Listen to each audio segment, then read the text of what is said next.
Hello and welcome. I am Katy Moses. I am MD and founder of CAM, a research agency that specialises in hospitality and grocery retail. And today I'm going to be taking you through a very brief, well, hopefully it will feel very brief, 30-minute webinar talking about merging people and technology.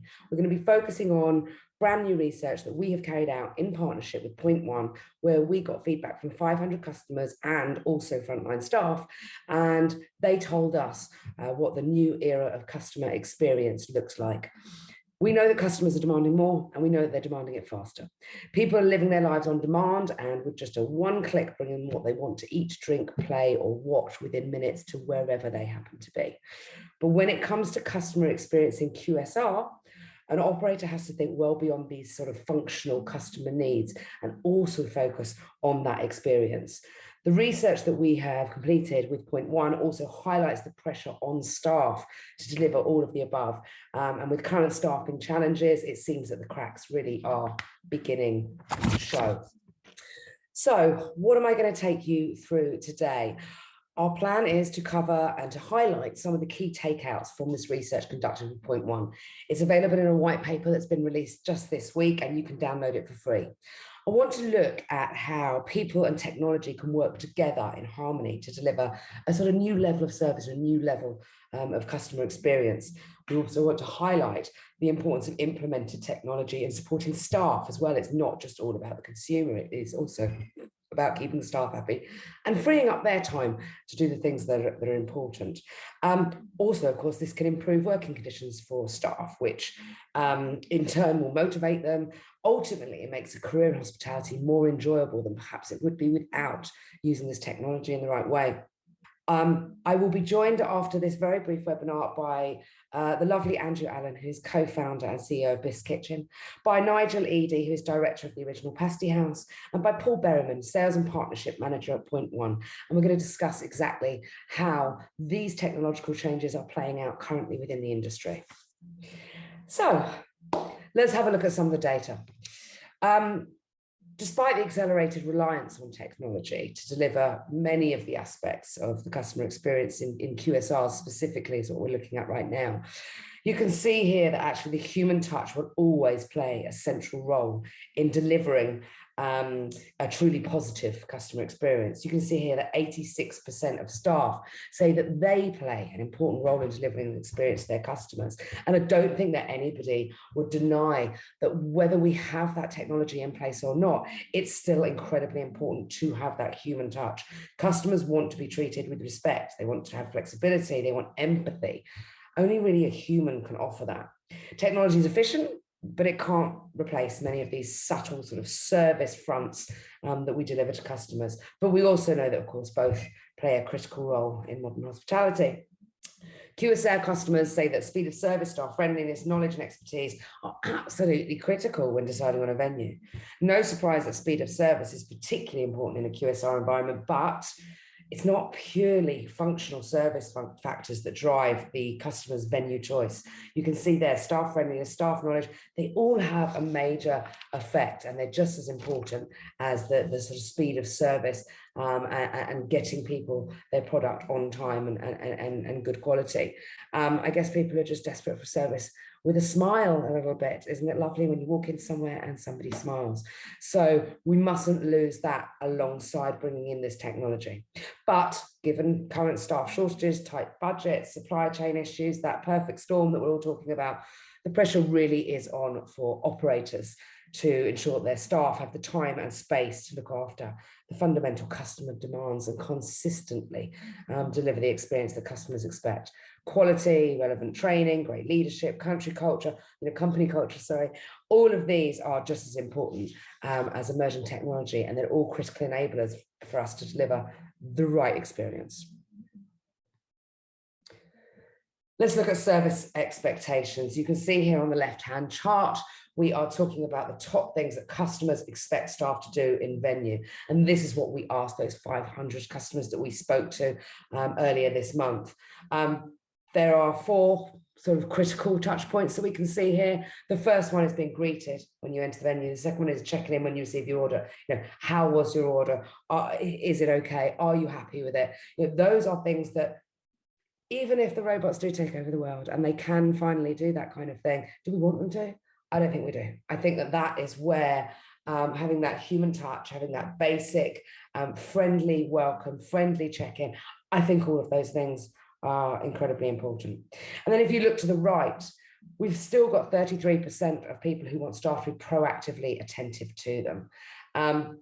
Being proactively attentive is not something that the robots these days yet can do, and actually that takes a lot of skill. And I speak quite frequently about how upset I get when I hear hospitality jobs described as unskilled. They're not. They're absolutely not unskilled. It takes a lot of skill to understand which customer wants to be proactively attentive, to have someone be proactively attentive towards them, and somebody who wants to just be left alone, to eat their lunch and to get it in and out as quickly as possible.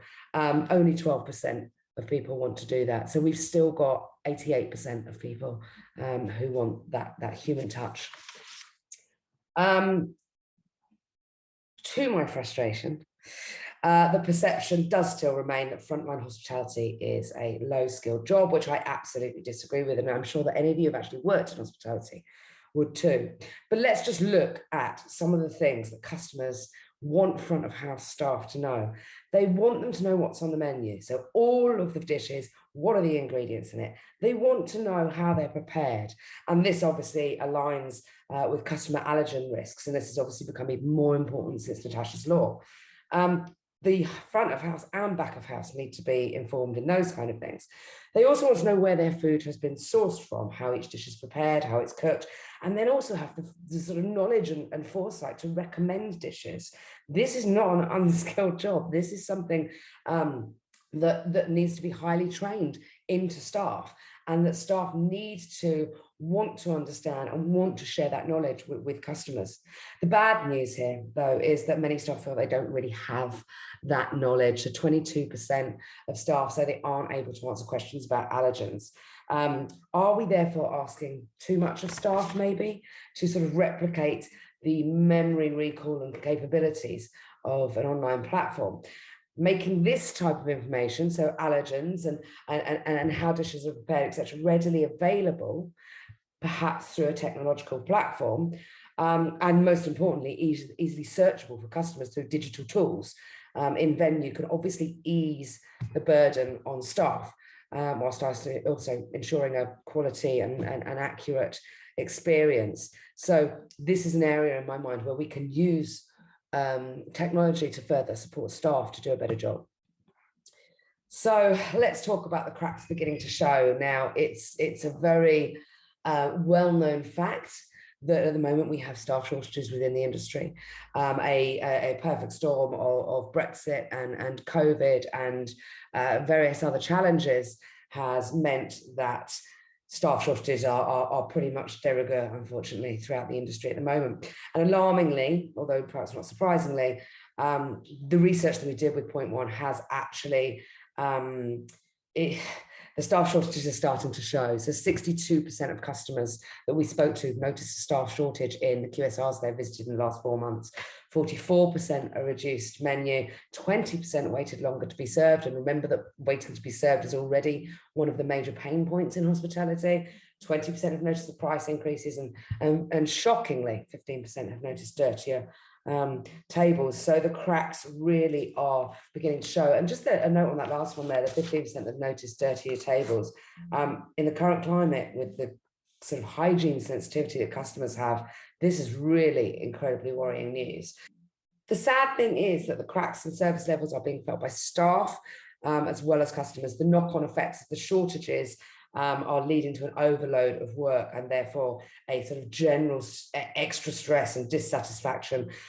Depressingly, 64% of staff said that working in hospitality is less enjoyable now than pre-pandemic. But I mean, I do genuinely believe that those scores are because of, those ratings are because of the challenges that we face at the moment.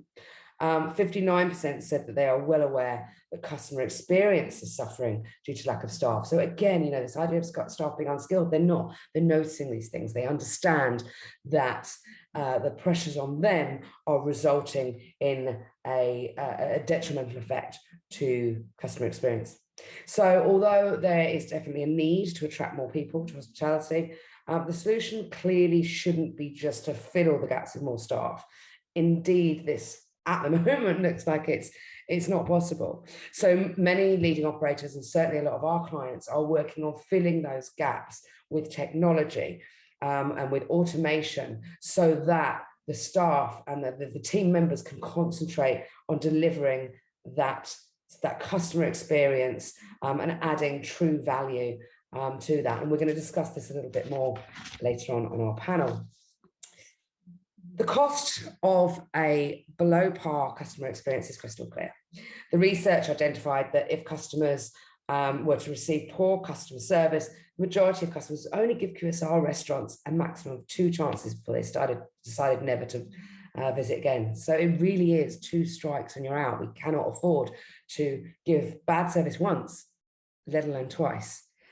Interestingly, other research that we've done shows that customers are even less forgiving when it comes to poor cleanliness and hygiene.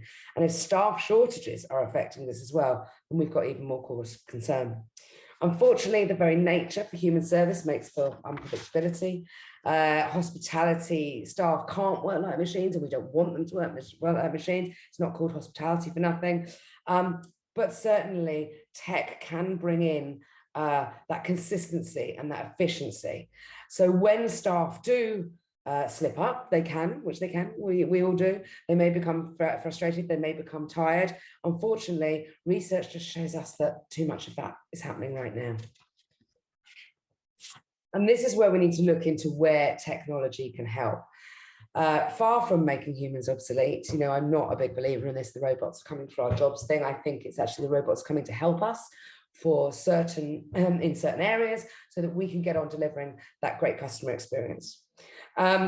Hospitality staff, meanwhile, are crying out for it. And that is amazing. 94% believe that technology can help them in their job. I don't know who the other 6% are. I'd love to do some data cutting there and find out who that is. And 64% of staff think that their job satisfaction would improve if their venue introduced tech, which allowed them to focus on delivering the customer experience. And, you know, hospitality workers don't go into hospitality to use tech. They go into hospitality because they're people and because that's what they love doing. So the key here really is implementing technological solutions that solve problems without creating new ones, and that help staff without making staff feel redundant in any way. The optimal customer experience, as we all know, is frictionless. Frictionless technology and design are in essence about reducing the energy required by an experience. In other words, the customer experience would be way better, way improved, if we could deliver those sort of menial tasks and that back of office side of things via technology. Technology should save time, it should save money, it should add value. And if it doesn't, then it's tech for tech's sake. And there's no point in doing that.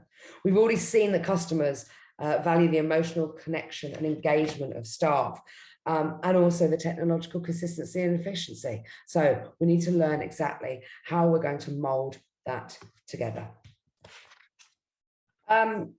Both customers and staff think that quick service restaurants should embrace technology. So, you know, the positive thing is we're knocking against an open door, because we've got staff and we've got customers that want to embrace tech. It's just, how do we get the right tech in? As we know, number one is speed of service. So 38% of customers, 32% of staff said that's the main reason I want venues to embrace tech. You can see they're number 2, or joint second, actually, kind of operational efficiencies and making it easier to pay. So you can see all these areas where we are looking for tech to help us are all the areas where it's taking out pain points from our visit.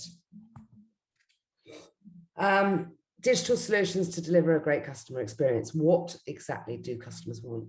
68% of customers would like digital menus on their screens or via their smartphones. 66% of customers welcome being able to order with their smartphone or via a digital screen. And 66% again welcome being able to pay via an app on your phone. So it's all about taking away those specific pain points and making the customer experience better, slicker, more convenient, more enjoyable, and more hospitable. And now over to our panel. I'd like to welcome Andrew Allen, who is the CEO at Biff's Kitchen, a fantastic vegan junk food that is sold in over 1,000 venues nationwide. I'd like to welcome Nigel Eadie, director of the original Pasty House. He has 2 stores in Devon, focusing on a sort of cafe and takeaway vibe there. And then we've got Paul Berryman, sales and partnership director of pointOne. Andrew, Nigel, Paul, welcome.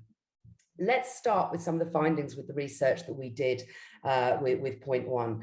We know that even in a QSR environment,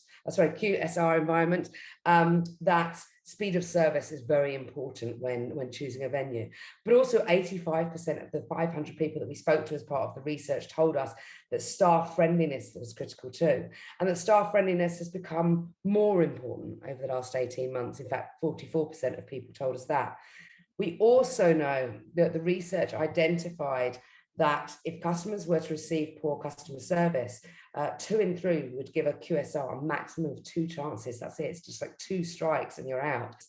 Does it surprise you that customers are so unforgiving? Paul, do you want to start us off on that? Not really. Yeah, I mean, it's a really interesting market, and for us anyway, for pointOne's side, it's quite a saturated market. So on a high street, say in central London, there is just so much choice and so many options out there that if a customer goes into a business and ultimately doesn't have a good experience for whatever reason, there is so many other options out there for them. And if they've got an inkling in the back of their mind that, hey, I might fancy something slightly different, it doesn't take much for them to say on the next day, their next lunch break, I'm going to try something different. Nigel, are you surprised with the reaction from customers?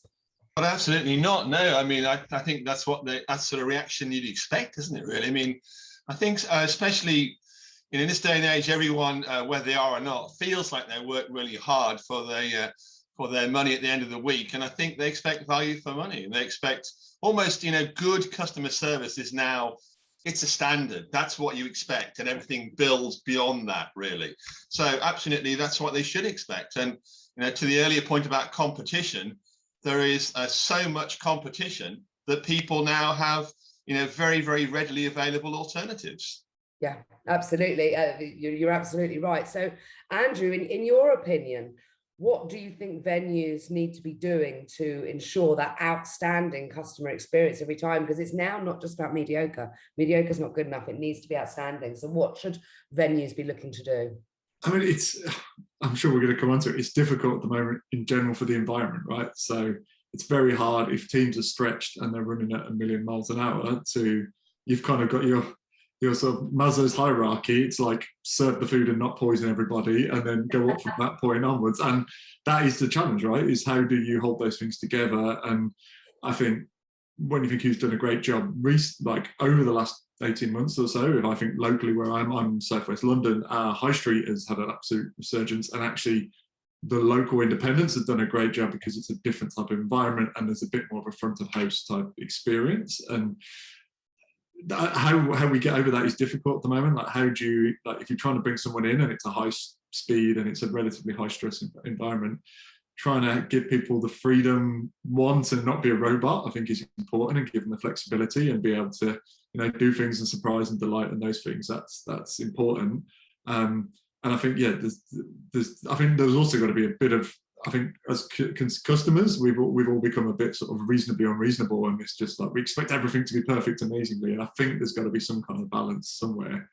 I don't think we get it, absolutely you want service to be great, but I also think we need to balance with what experience we should expect. Not everything is going to be a fine dining sort of incredibly intensive experience.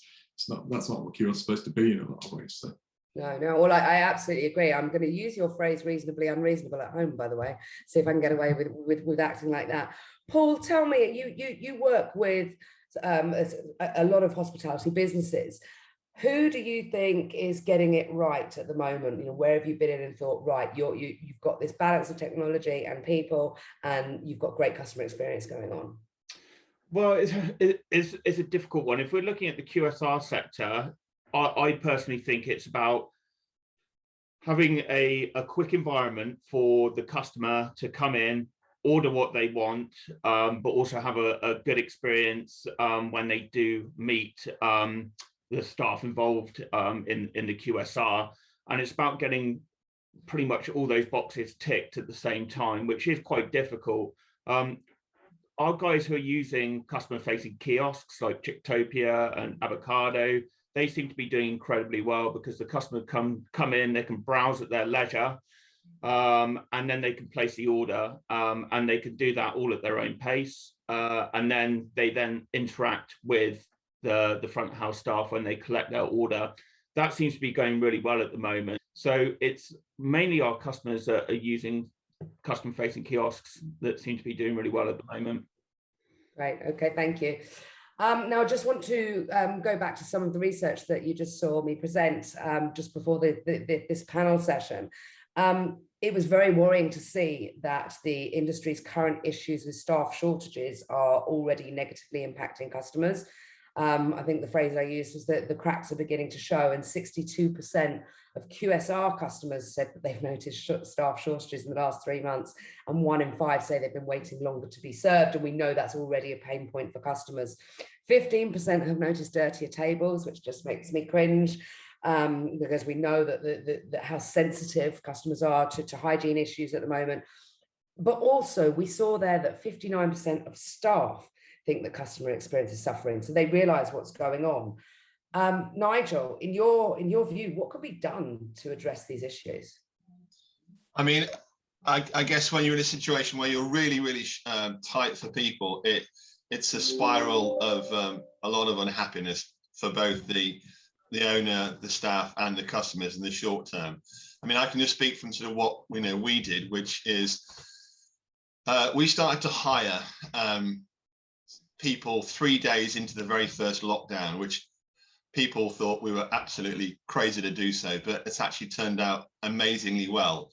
And we just hedged our bets on the basis that very optimistically things would be okay, we'd all recover and there'd be a bounce. We did have an alternative plan, which wasn't very pretty at all, but that's what we did, and that turned out to be actually sort of oddly about right, really. So I remember putting our very first advert out on Indeed for a driver, and we got 258 people apply, of which we could have taken on about 30.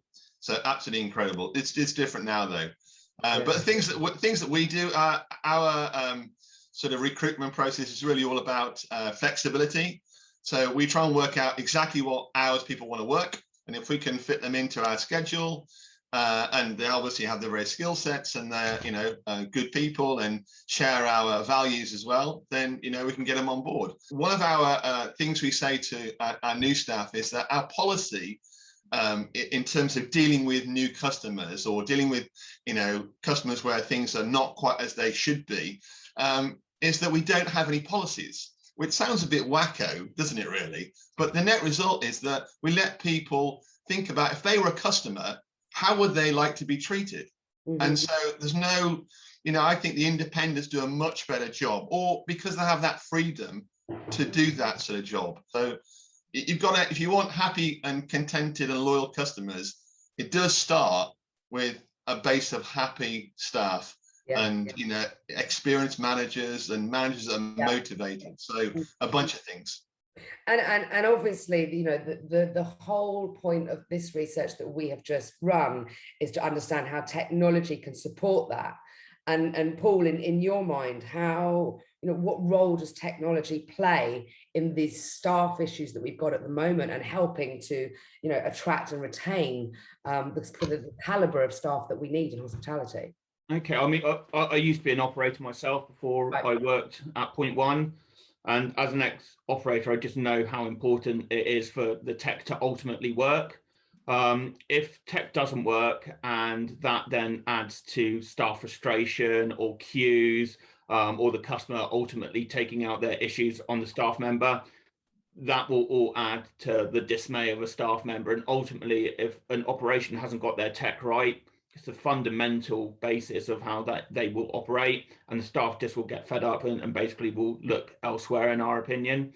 So it's vitally important that the tech is well versed for the staff. The staff are well trained on it, and it's basically reliable. Yeah, absolutely. Andrew, anything to add? I mean, I'm not going to ask you to solve the hospitality staffing crisis in 3 minutes, but anything you want to add on to that? How do we attract and retain those staff and use technology to take away some of the pain points for staff and customers?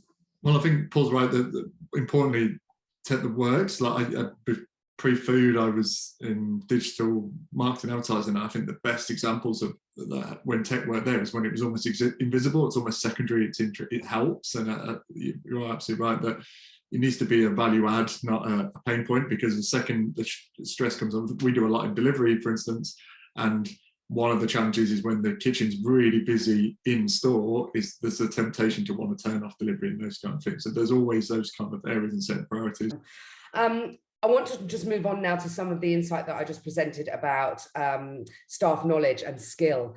And I mentioned how frustrating, that's the polite word for it, I find, when people describe hospitality jobs as low skilled, because they're not low skilled at all. So we know that 76% of customers expect hospitality staff to know how a dish is prepared. 69% want them to know about allergens, 58% to make recommendations. You know, these are not easy jobs. This is a lot for people to take on. Technology can obviously play a bit of a role there in taking care of a lot of the processes and some of the menial tasks there, which again, as we keep mentioning, allows the staff to go out and create that customer experience. And 94% of staff tell us that they believe technology will help them to do their job. So my question, I guess, and Nigel, I'm going to just come back to you here, is are you using tech in your venue as we speak at the moment to support staff to free up their time? And if so, can you just give us an example of what you've got? I mean, I think just first about what's important just before that is that when you introduce anything new, especially forms of different technology, it's really important that you get people behind you. And so one of the things that we do, even with like a new procedure, we're introducing a new alternative delivery app at the moment, just to pick up on Paul's point about reliability of the technology. If it goes down, all hell breaks loose and everyone's stressed quite naturally. So we've actually gone with an alternative app, which if it does go down, we'll just flick a switch and then we're on to the new app. And no one knows. It's all, sort of seamless. But that is a great example of, making it easier for the staff and avoiding that severe stress. But I think about the introducing new items. We tell people and we communicate. I think communication is a big part of this whole piece in terms of trying to get people excited by the idea of the business, whether you're a corporate or a little independent, are injecting some money into your store, your shop, your Pasty House, with the idea of making it better for you to work there and also better for the customers as well. And I think sometimes that's missed out. The kit arrives, people fumble through it, and then before it's even given chance to sort of breathe, everyone is anti it, rather than actually, oh yeah, this will help. We may have a few teething problems, but what? We'll get through it. Write a list. I'll fix it tomorrow. I'll fix it tonight, overnight. And that sort of approach, I think, is really, really important. So we use different delivery apps for that. We're using a routing system, which means that the drivers have got a far more efficient method of planning which deliveries they go to. If they've got 2 or 3 deliveries, they need to go to this one first, although logically, their mind might say they should go to that one because it's close by. So routing app is one. We use a scheduling system. We use a system whereby people want to book off time. I mentioned flexibility before, so our staff can book off whatever time they want, no restrictions. They do it on an app, integrates the scheduling system, it blocks it out. And so when we come to actually derive the schedule, we can't schedule, Paul because he's booked off Monday and Tuesday. So those are examples. What are you doing on Monday and Tuesday then, Paul? Nigel mentioned earlier about, if technology goes wrong, then, they've got this backup in place for their particular business. We know that 37% of staff have told us that technology has gone wrong at some point and therefore negatively affected the customer experience. What are the challenges for operators when sort of adopting that new technology, and where do they get it wrong when something does go wrong? Generally, why? Well, I mean, there's a number of reasons. I mean, for us, And it was touched on earlier that if a system arrives and everyone isn't particularly au fait with it, they'll then start hating it. And that's a really important point, that we find that if a system isn't installed properly and the staff aren't trained to use it properly, they will not embrace it. So it's very, very important for our customers that part of the initial project when we go live is we spend huge amounts of time on site, both getting the system set up and getting the guys trained. Now, as long as that process has been done properly, the system and the staff should work well together. Now, obviously, tech, it can go down. It's then having the proper support in place and ensuring the staff, one, know what to do if the tech goes down, two, who to call, and making sure that they've got that support base around them, so they do feel that if there is ever a problem, they have got someone to reach out. If they feel that if the system goes down, they're then on their own, it's not going to help them. Mm-hmm. Mm-hmm. Yeah, you're absolutely right. Now, we can't talk about technology and how it's transforming the hospitality industry without mentioning delivery. Even my 91-year-old grandmother, whose birthday it is tomorrow, and I will be going down to see her and taking her out for lunch. Even my 91-year-old grandmother has a delivery app on her phone now. So we know that customers of all ages have become just au fait with using it. And we know that delivery has just shot through the roof. But my question to you, and Nigel, I'll start with you, is how do we incorporate the human touch into delivery? And actually, do we need to? Do customers want it? Do our staff want to be involved in it? I mean, absolutely. It's really, really important. I mean, I think some of the people our evolution has been pre-COVID about 8-9% of sales on delivery. Now it's 45%. It's been an enormous movement in our business, and that's with the other sort of segments growing as well. But the human touch is really, really important. So our drivers, I guess you wouldn't just say they're drivers, because we teach them to work in the shop. So they may be working till, they might be doing coffee. So they're really, really familiar. In fact, they don't actually drive until they're really familiar with the restaurant operations first. So when they go out and they speak to customers and they give them their food, if they have any questions, again, back to that thing about our policies, we don't have any policies. We want them to fix any issues on the doorstep there and then.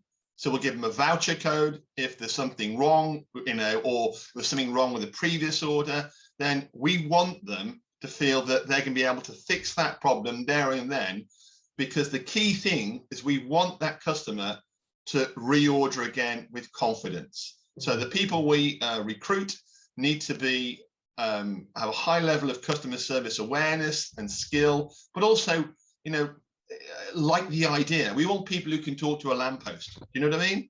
So that sort of ability and that interest in people. So the very first person, the only person in the whole delivery process that the customer sees is the person that turns up and says, hey, how you doing? Got some food for you. Thank you very much for your order. Have a great day. Oh, lovely dog. Oh, great child. Whatever it is. Make something up. You know what I mean? Just make it up.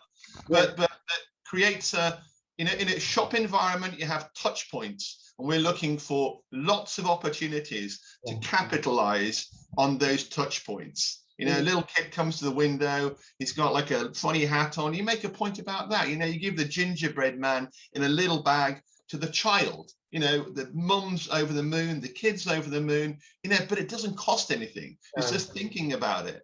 And similarly at the doorstep, it's really, really important that the person is professional. We drop the food on the inside the doorstep, move 8 feet back, have a conversation. And if there are problems, then we want the driver to fix them with a voucher code. So they might get a £10 voucher code off, a £5 voucher code. And we always go completely over the top, because we want that customer to know that we're bothered about the fact that maybe we got it wrong.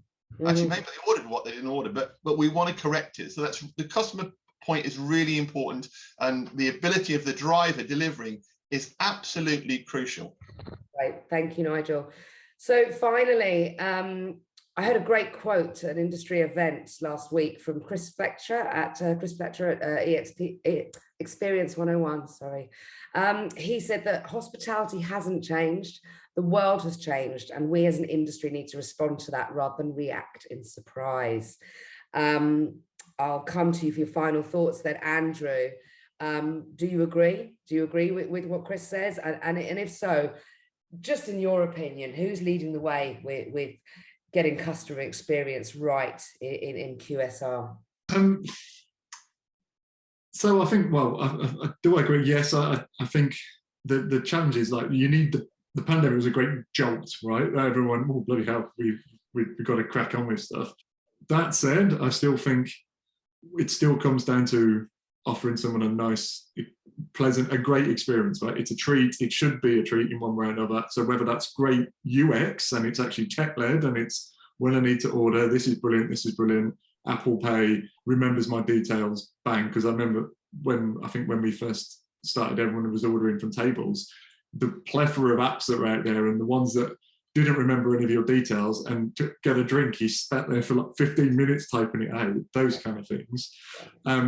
Or whether it's, a great, like, real hospitality piece and it's front of house and it's all those levels. I still think that still lives. It's just how do we apply it to the channels that we now operate in.